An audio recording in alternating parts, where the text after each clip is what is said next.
खौरांगिरि बिथांमोनखौ खुलुमबाय। आं श्री अमर सिंह ब्रह्म,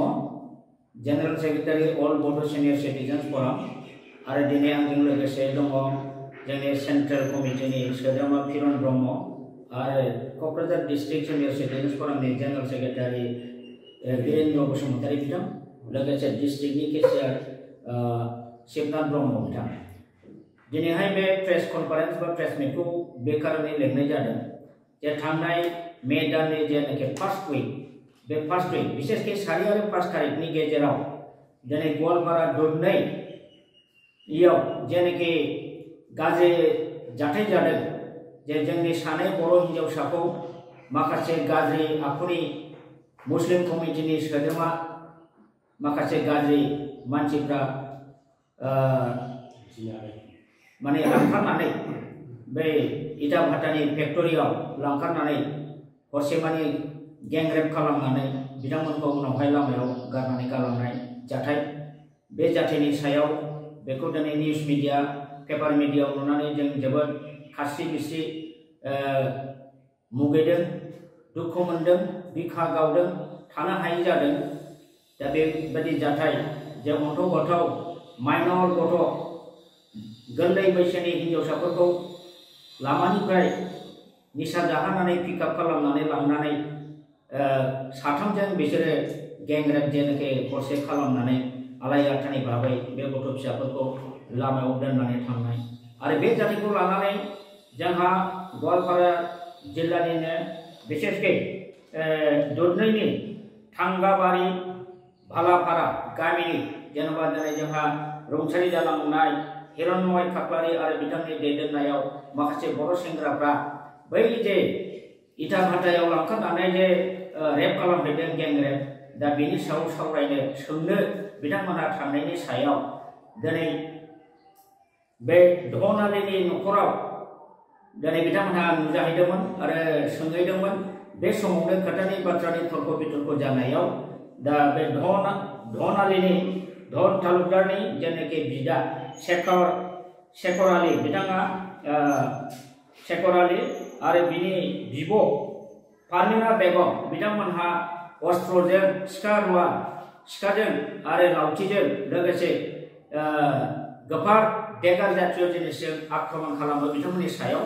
आरो बे आक्रमणनि जाउनावहाय जोंहा हिरण्मय खाख्लारि बिथाङा जोबोद गाज्रियै बिखायाव आघात मोनो, लोगोसे बिखुङाव सुजानाय, बिथांनि लान्सआव हयथ' देगारा मोनहैदों, जायनि फलाव बिथाङा माखासे साननि उनावहाय लोगो थैयाखैबाबो कयदिननि गेजेराव बिथाङा थैनांगौ जादों, बिथाङा रुंसारि जालांबाय। दा जोबोद बे जोंनि बर' हारिनि थाखाय बिखा गावनाय बाथ्रा, दिनै खास्रि बिस्रि खोमोन गसंख्रांजोबनाय मोनसे जाथाय जादों। जों दुलाराय बर' माहारिया दिनै बे जाथायखौ बिराद निन्दा खालामो, जों बिराद मुगैयो, जोङो दुखु फोरमायो, रागा फोरमायो जे जोंनि बर' हारिया ट्राइबेल माहारिया दिनै शान्तिपूर्ण भाबै रायजो जाग्रा, जोंनि बर' बा ट्राइबेल माहारिया गुबुन रावनिबो हारिनि हिन्जावफोरनि सायाव बेबादि इनाय नोजोरजों खालामा, रावखौबो दासिमबो खुनु मोनसे हारिनि हिन्जावसाफोरखौ बा हिन्जावफोरखौ जोंनि बर' सेंग्रा बा बर' रायजो राजाया बेबादि जिनाहारि खालामनाय, अयथासार खालामनाय जेन' रेकर्ड गैया। दिनै बे जाथायखौ लानानै जोङो दिनै अल बड' सिनियर सिटिजेन्स फरामनि जानानै जोङो बिराद दुखु जोङो फोरमायो। लोगोसे जोङो बै जाय उदखारिफोर बिसेसकै धन तालुकदार बाहार आली आरो रहमान आली जायनाखि साथामा गेंरेप खालामदों, बे गेंरेप खालामग्राफोरखौ जोङो बिराद निन्दा खालामो, मुगैयो आरो बिथांमोनखौ पक्स' आयेननि दारै लाइफ लं जेल जानाय आरो नहले फासि होनाय जों बेखौ दाबि खालामो। जोङो अल बड' सिनियर सिटिजेन्स फरामनिफ्राय बेखौनो दाबि होगोन जे बिथांमोनखौ पक्स'नि आन्दाराव सेन्टेन्स टु डेथ नयत' लाइफ लं इमप्रिजनमेन्ट बेखौ सरकारा होनांगौ। आरो बिनि थाखाय जोङो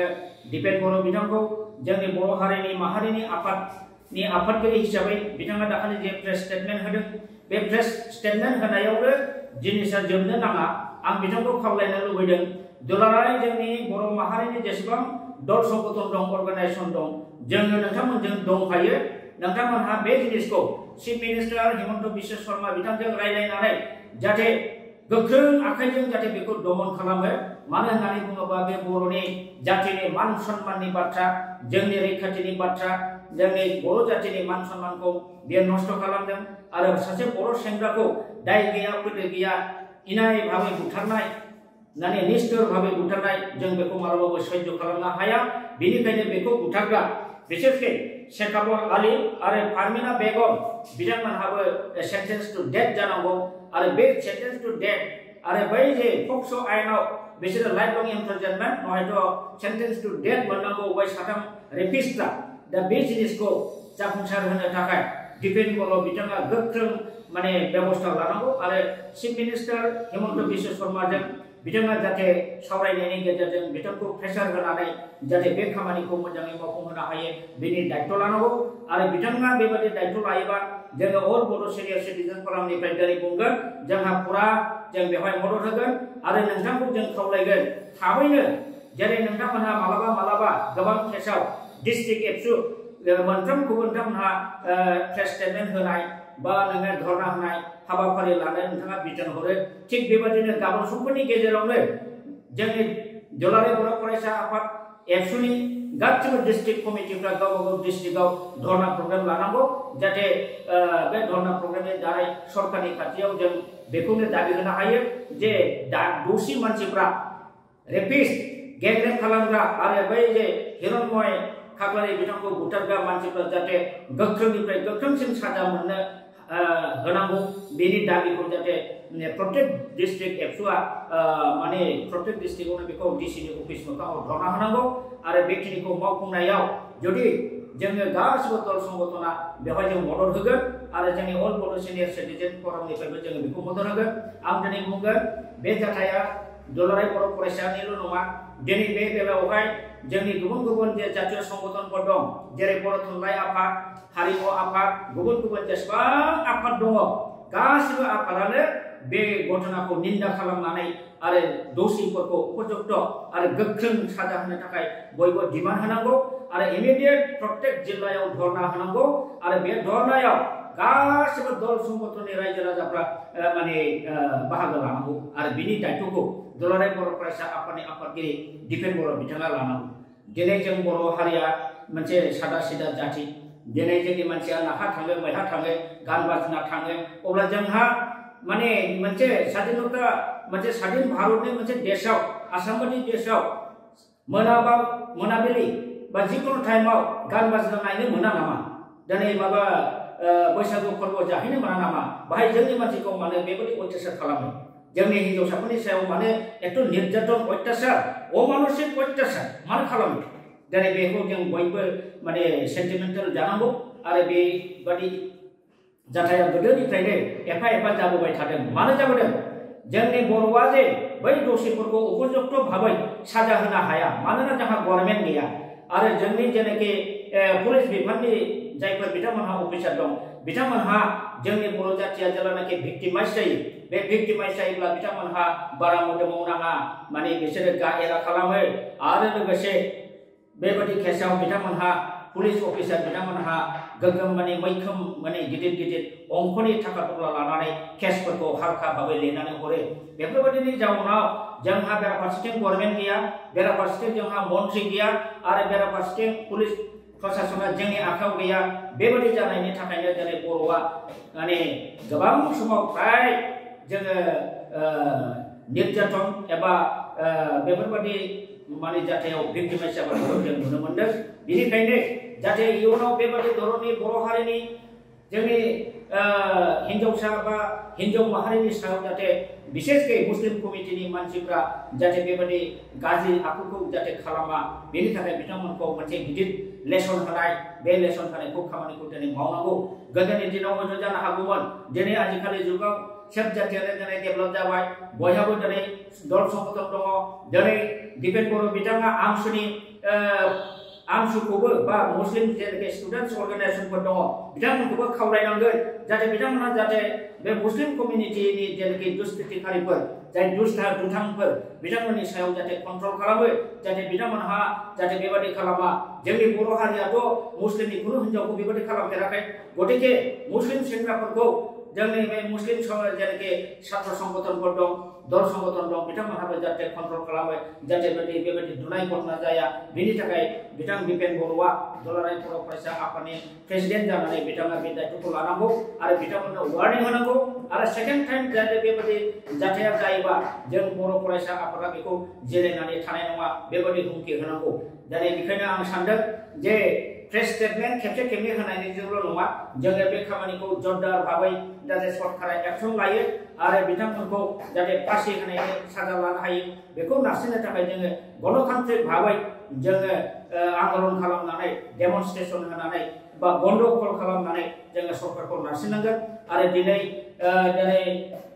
प्रमद बर' बिथाङाबो सिट जानानै सिट थाबा जानाय नङा बे आलदा मेटार होननानै बिथाङा नागारनानै थाबा जानाय नङा बिथाङाबो सासे बर' हिसाबै बिटिसिनि मुरब्बि हिसाबै दिनै खोथाखौ बिथाङाबो बुंनांगौ दिनै आसाम गभर्नमेन्ट हिमन्त बिश्व शर्मा एलाइन सरकारनि चिफ मिनिस्टार बिथाङाबो खावलायनांगौ जे बे घटनानि सायाव जे दसे व्यक्तिफोरखौ मोजाङै माने